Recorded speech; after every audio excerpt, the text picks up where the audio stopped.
Hey everyone, Blade Ninja 009, and this will be my third review on this channel, and that is of Toyko Ravens.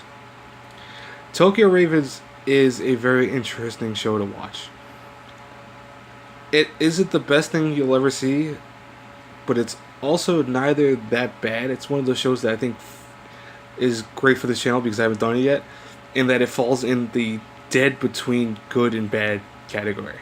Now what I mean by that isn't that the show does anything entirely wrong. It's just that it does things that are very right, and then it does things that are very cliched.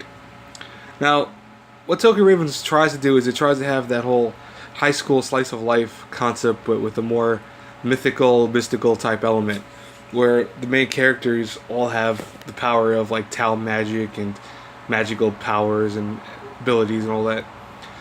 But it also infuses some science fiction into it, where a lot of this is what if the world relied heavily on magic and we're able to actually harness magic almost as an everyday use. And ironically, there's actually another series that I'll actually go into that, but that's entirely of its own entity. Anyways, Toyko Ravens, I feel, is a great show in the very beginning, a great show at the end, but in the middle it kind of loses its place. Like, I want to believe that this is a series that, because it was a light novel series originally, which is, for anyone who doesn't know, light novels are essentially the Japanese take on novels, but they're more bite-sized than most novels. Like, most novels in America are usually 300 to 400 pages. A light novel could be anywhere from 150 pages to 250. And while it doesn't seem like a huge decrease, a lot of those pages sometimes are illustrated, or it's just in general a little bit lighter material to take on. Now, what anime does, and I'm not going to get into it in this video, I'll get into it in a different video that I feel would be better suited to it. But what anime does nowadays is a lot of times it relies heavily on that light novel taking, where they take something from a light novel series and make it into an anime. But here's the catch: the light novel series is not done. So think of it almost in this way. Think of it if they made Lord of the Rings movies without them actually having finished the books. Now, why does that sound bad? Well, you're losing your source material. And one of the things that makes Lord of the Rings so great for fans and people that love that series is the source material that is still present in the movies, even though it might be kind of edited for time, and because I mean the books are very large for Lord of the Rings, for example. When they do that with light novels, they tend to remove the whole aspect of it has an ending, because most light novels don't have endings yet. So what anime tends to do, if they take the source material from light novels, is they make their own endings, and that can be good and bad. So one of the biggest things with Toyko Ravens is that in the middle part, which is the weakest part of this, I'll tell you right now off the bat, is that it tries to skip a lot of the light novels to kind of rush to make its own ending on the series. And it tries to give it almost a cliffhanger ending. So in case the light novels finish and Toyko Ravens still has popularity, they'll make a continuation. But right now, as it is, Toyko Ravens ends on this note that it feels rushed. It just ends. It ends with story elements being thrown into there when only 10 episodes ago they were explaining it. A few episodes ago they actually had it, and then all of a sudden it just happens. And that is one of my, I think, big cardinal sins for any anime that you're going to learn really right off the bat.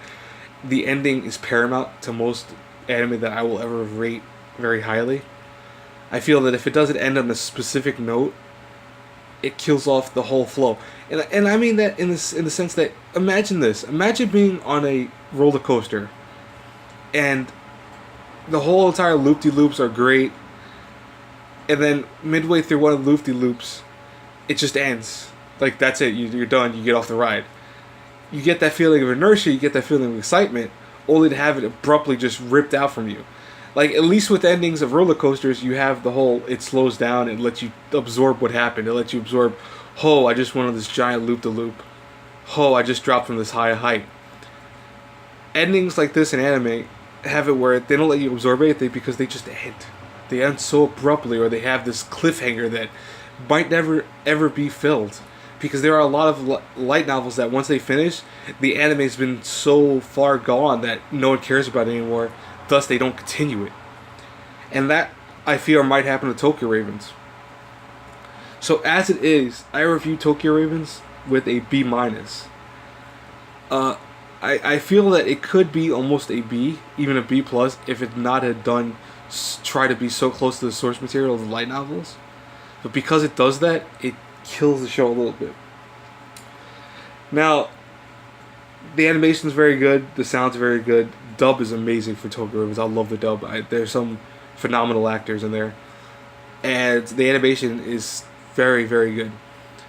But again, that story of hitting its high notes at the beginning, middle weak notes, and then ending being really kind of rushed, kind of kills it.